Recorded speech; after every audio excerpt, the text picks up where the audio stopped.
आज हम क्लास 8 की एक्सरसाइज 18 का सवाल नंबर 6वां करा। पृथ्वी से चंद्रमा की दूरी लगभग 4000 किलोमीटर है। यदि पृथ्वी के चारों ओर इसका पथ वृत्ताकार हो तो चंद्रमा के पथ की परिधि ज्ञात कीजिए।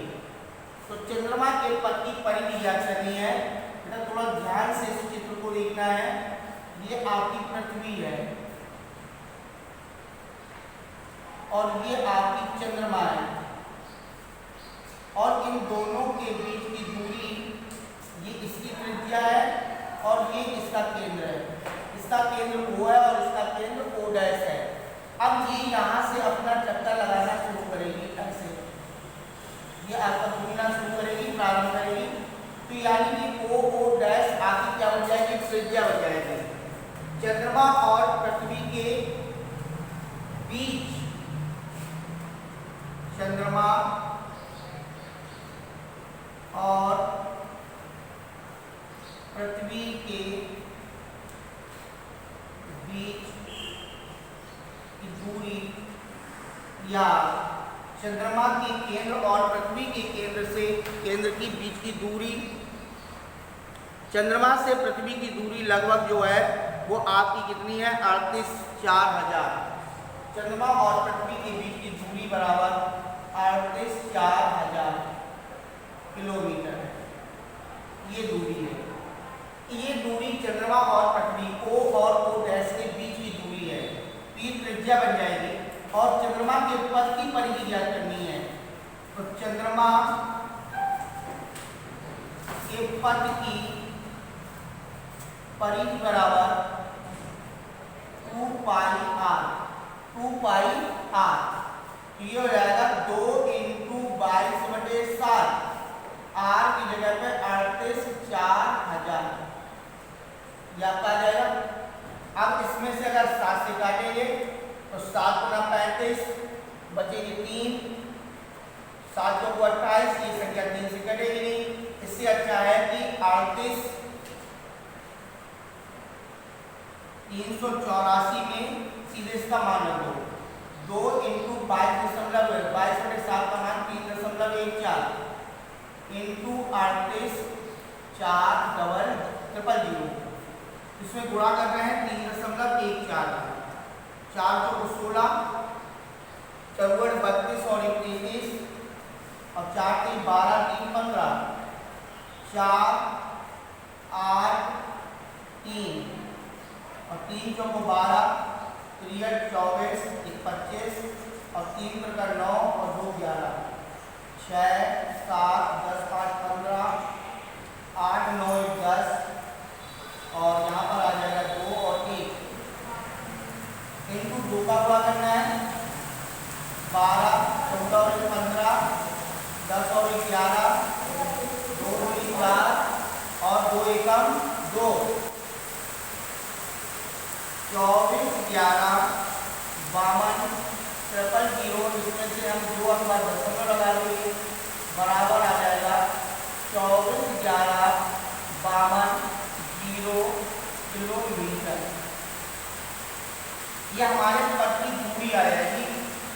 ये पथ निकल आएगा कि चंद्रमा के पथ की परिधि बराबर 24 11 52 0। एक बार फिर से पूरा इसका पूरा करके देख लीजिएगा, क्योंकि कैलकुलेशन में कुछ गड़बड़ी हो तो उसको अपने हिसाब से लिखिएगा।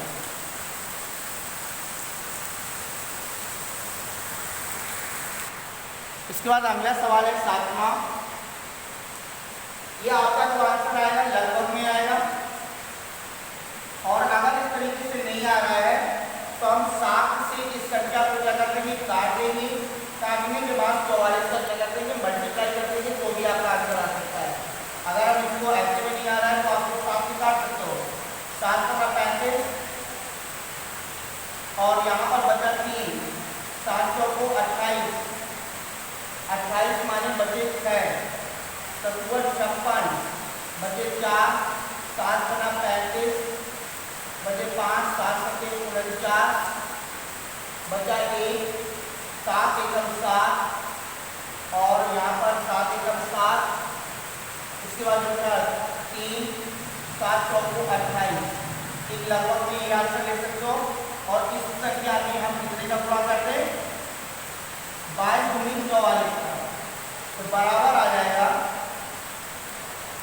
44 इंटू 54,857.14, तो 54857.14 इंटू 4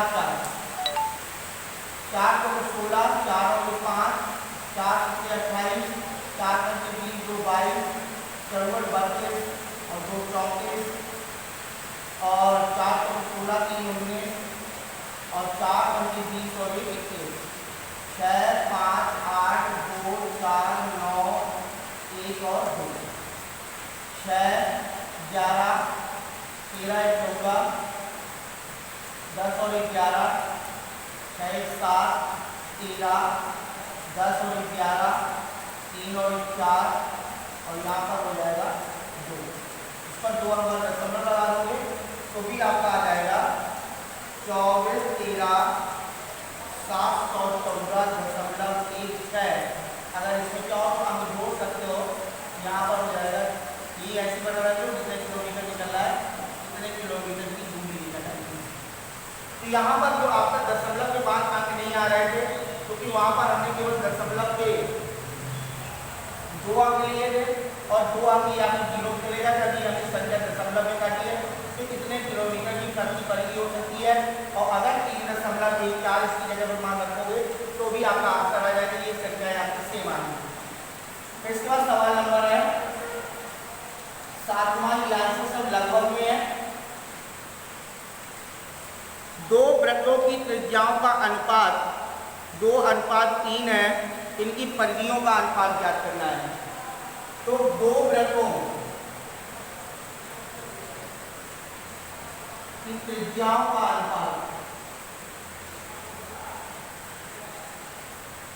अनुपात जो है 2:3 है, त्रिज्याओं का अनुपात है। R1/R2 बराबर हो जाएगा 2/3। ठीक है, तो इनकी परिधियों का अनुपात C1/C2 बराबर 2πR1/2πR2। एक वृत्त की परिधि 2πR1, दूसरे वृत्त की परिधि 2πR2, जिसमें से 2π कैंसिल कर लो, R1 की जगह पे 2, R2 की जगह पे 3, तो C1/C2 का मान आ जाएगा 2/3। तो C1/C2 बराबर 2:3। इनकी परिधियों का अनुपात भी 2:3 है। इसके बाद सवाल नंबर 8वां, एक वृत्ताकार घास के मैदान के आर पार जाने के 2 रास्ते हैं, एक व्यास से होकर के दूसरा परिधि से होकर के। एक वृत्ताकार घास का मैदान है, उसके आर पार जाने के 2 रास्ते हैं। जैसे मान लो ये आपका वृत्ताकार पार है और इसके आर पार जाने के 2 रास्ते, एक व्यास से होकर के जाता है, ये रास्ता है, और दूसरा रास्ता जो है आपकी परिधि से होकर के जाता है। लेकिन यहाँ से यहाँ तक जाने के लिए आप सीधे सीधे निकल जाओगे और परिधि से जाओगे तो ए से घूम करके कहाँ आना पड़ेगा, बी से आना पड़ेगा। तो यानी आपको परिधि चलनी पड़ेगी। ठीक है, तो आर पार जाने के 2 रास्ते हैं, एक व्यास से होकर के है, दूसरा परिधि से होकर के है। यदि इन दोनों रास्तों के बीच का अंतर, दोनों रास्तों में 16.4 मीटर का अंतर हो तो घास के मैदान का व्यास और उसकी परिधि ज्ञात करनी है। तो मान लेंगे कि माना घास के मैदान का व्यास बराबर d है। ये व्यास वाले रास्ते की लंबाई d मीटर है। माना घास के मैदान का व्यास बराबर d मीटर है और दूसरा रास्ता कहाँ से है, परिधि से। और अर्ध परिधि मैदान की अर्ध परिधि बराबर πd/2 मीटर। तो पहले रास्ते की लंबाई है d मीटर और दूसरे रास्ते की लंबाई है πd/2 मीटर है। देखिए परिधि वाला रास्ता जो है वो लॉन्ग है और ये वाला रास्ता शॉर्ट है। ये रास्ता छोटा है और ये रास्ता बड़ा है। इस रास्ते से इस रास्ते का जो अंतर है वो 16.4 है। तो प्रश्नानुसार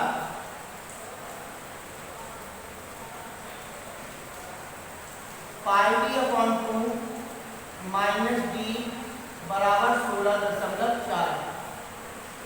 तो पाई डी माइनस 2d बराबर 16.4।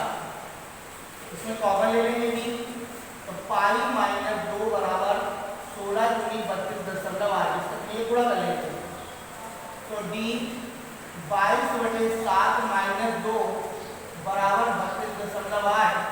इसमें एलसीएम ले लेंगे 7, तो 22 माइनस 14 बराबर 32.8। तो d इंटू 22 में से 14 चले गए बटे 8 बटे 7 बराबर 32.8। इसको काट दो, 8 को 32, 8 का 8, 7 का गुणा कर दो, d बराबर आ जाए 7 को 28.7 मीटर। तो सबसे पहला आंसर निकल आया व्यास। मैदान का व्यास बराबर 28.7 मीटर है। मैदान का व्यास बराबर 28.7 मीटर है। अब इसके बाद हमें क्या निकालना है, इस मैदान की परिधि निकालनी है। तो वृत्ताकार घास के मैदान की परिधि बराबर पाई डी 22/7, डी की जगह पे आ जाएगा 28.7। 4.1, 22 कम 22 90। ये आपका आंसर आ गया। फिर से एक बात थोड़ा समझ लो, कह रहा है कि एक घास के मैदान, वृत्ताकार घास के मैदान के आर पार जाने के दो रास्ते हैं। एक रास्ता व्यास से होकर के जा रहा है, तो बीचम बीच जाएगा, मैदान के बीच से जाएगा। दूसरा रास्ता कहाँ से जा रहा है, परिधि से।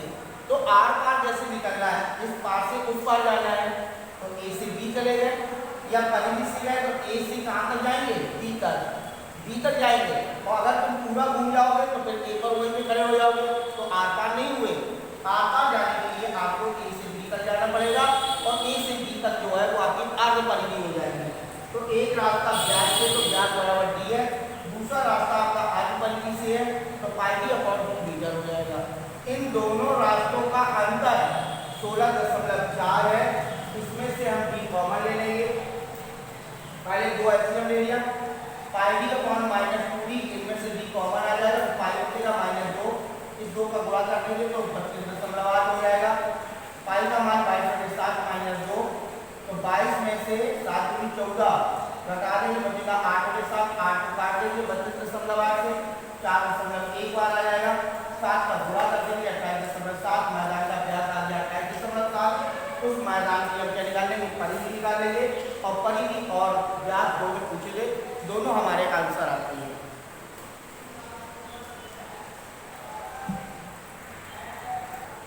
इसके बाद अंतिम सवाल है। अंतिम सवाल में 9वें सवाल में कह रहा है कि पृथ्वी की भूमध्य रेखा की लंबाई या परिधि 440 किलोमीटर है। यदि इस रेखा के ऊपर 7000 किलोमीटर की ऊंचाई पर एक स्पुतनिक लगातार उड़ रहा है, तो पृथ्वी का एक चक्कर लगाने में उसे कितनी दूरी तय करनी होगी। तो सबसे पहले देखिए, जैसे कि आपका चित्र बना हुआ है, ये पहला जो अंदर वाला चित्र है ये भूमध्य रेखा है, और इस भूमध्य रेखा की परिधि दे रखी है, ठीक है। और स्पुतनिक जो ऊपर उड़ रहा है, मान लो ऊपर तो उड़ता हुआ नहीं दिखा सकते, लेकिन ये चक्कर ऐसे लगाएगा, उसके बाहर ऐसे चक्कर लगाता है, ठीक है। तो यहाँ से यहाँ तक की त्रिज्या r है, और ये पूरी त्रिज्या आपकी कैपिटल R मानी है, ठीक है। और इस बिंदु से इस बिंदु की दूरी आपकी कितनी है, 7000 किलोमीटर है। और इसकी जो परिधि है वो 440 किलोमीटर है, इसकी परिधि है। तो परिधि के द्वारा पहले त्रिज्या निकालिए। भूमध्य रेखा की परिधि बराबर 440 किलोमीटर, ये भूमध्य रेखा की परिधि है। तो भूमध्य रेखा की परिधि बराबर फार्मूला हो जाएगा 2 पाई r, ये त्रिज्या निकल आएगी स्मॉल r। तो 4440 बराबर 22/2 इंटू 22/7 इंटू r। तो r बराबर 440 इंटू 7/2 इंटू 22, काट लो 220, 22 एकम 22 और 22 अटे या 22 नमैया 9 दूनी 18, 9 दूनी 18 19 198, 22 नमैया 198 बचे 2, 22 एकम 22 0।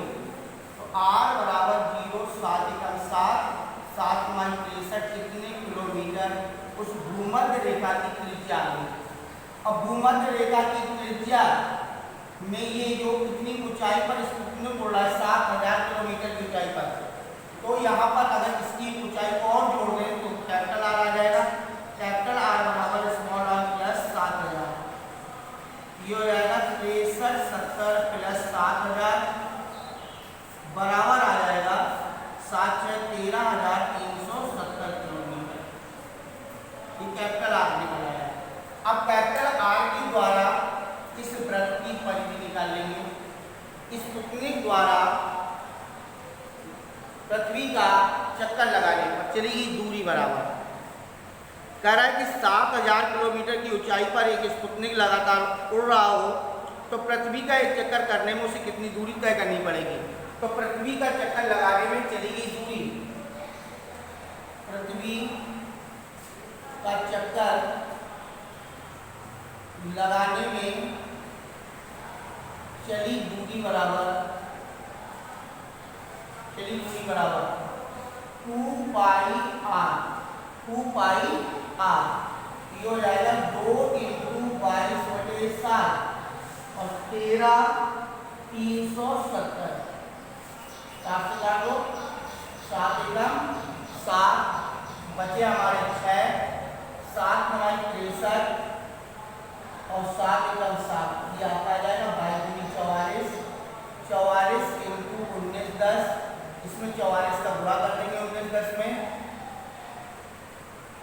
0 4 का 4 4 × 36 और 4 एकम 4 3 7, 0 4 6 7, 0 4 और 6 4 10, 13 14 84 0 40, 84 0 40 किलोमीटर ये स्पुतनिक द्वारा पृथ्वी के एक चक्कर में चली गई दूरी निकल आती है। तो सबसे पहले हमारे पास भूमध्य रेखा की परिधि दे रखी है, तो भूमध्य रेखा की त्रिज्या ज्ञात कर लो। फिर इस त्रिज्या को हम ऊंचाई को जोड़ लेंगे तो स्पुतनिक की टोटल कुल ऊंचाई आ जाएगी, तो ये हो जाएगी। अब इसके बाद हम क्या करेंगे, इसकी पूरी परिधि निकाल लेंगे। तो पृथ्वी का एक चक्कर लगाने में चली दूरी बराबर 2 पाई r, इसका मान निकालेंगे 84,040 किलोमीटर। स्पुतनिक के द्वारा लगातार एक चक्कर लगाने पर कितनी दूरी तय करता है।